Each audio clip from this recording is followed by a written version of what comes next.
நான் ஏர்போர்ட்டில் போகும்போதெல்லாம் அந்த புக் ஸ்டாலில் வந்துட்டு ஒரு புக் இருக்கும். அதில் வந்து ஒரு ஒரு சாமிஜியோட ஃபோட்டோ இருக்கும்.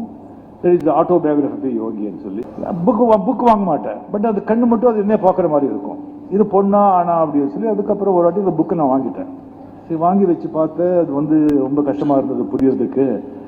அது இங்கிலீஷ் எல்லாம் நமக்கு வந்து சரியாக தெரியாது. என்னடா இது சொல்லிட்டு அதுக்கப்புறம் அப்படியே நான் வச்சுட்டேன். அது ஒரு 20 வருஷம் 22 வருஷம் அந்த புக் என்னுடைய லைப்ரரியிலே இருந்தது. அது நான் வந்து படிக்கவே இல்லை. இனிமேல் வந்து படம் பண்ணக்கூடாது அப்படின்னு சொல்லி எல்லாத்தையும் வெறுத்து போய் என்ன பண்ணுறதுன்னு தெரியாமல் இருக்கும்போது சச்சிதானந்தர் வந்துட்டு நீ வந்து ஆசிரமம் ஒரிஜினல் அமெரிக்காவில் ஆசிரமத்துக்கு நீ வான்னு சொல்லி என்னை கூப்பிட்டு ஒரு 25 days 30 days அங்கே இருன்னு சொல்லி அவர் கூடவே என்னை அங்கே வச்சுக்கிட்டார். அப்போ அந்த புக்கை நான் கொண்டு போயிருந்தேன். அது எனக்கே தெரியாமல் அந்த புக்கை நான் எடுத்து வச்சது எனக்கே தெரியாது.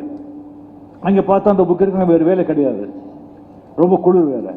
அங்கே வந்து நான் புக்குன்னு படிக்க ஆரம்பித்து 2008 2009 அப்படி இருக்கும்னு நினைக்கிறேன்.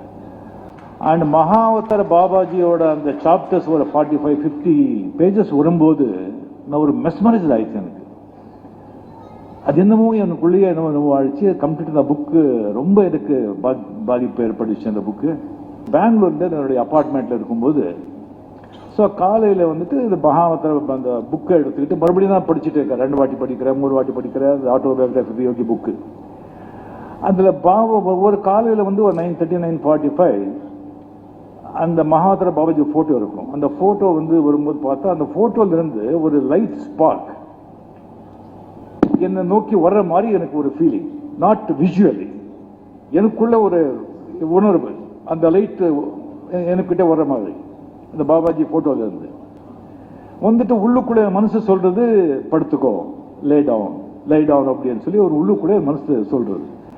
எனக்கு வந்து இது ஹாலுசினேஷனா, நானே இது திங்க் பண்ணிக்கிறேனா, நானே ஏதாவது நானே திங்க் பண்ணிக்கிறேன் அப்படி கிடையாது.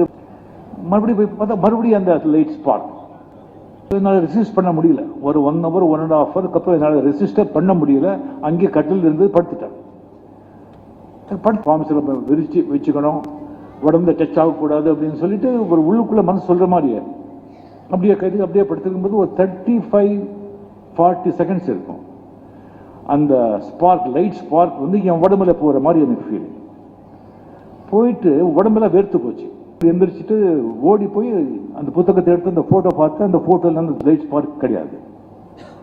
ஈவினிங் வந்துட்டு பாபா படம் ஸ்கிரிப்ட் அப்படியே என் மைண்டில் வருது.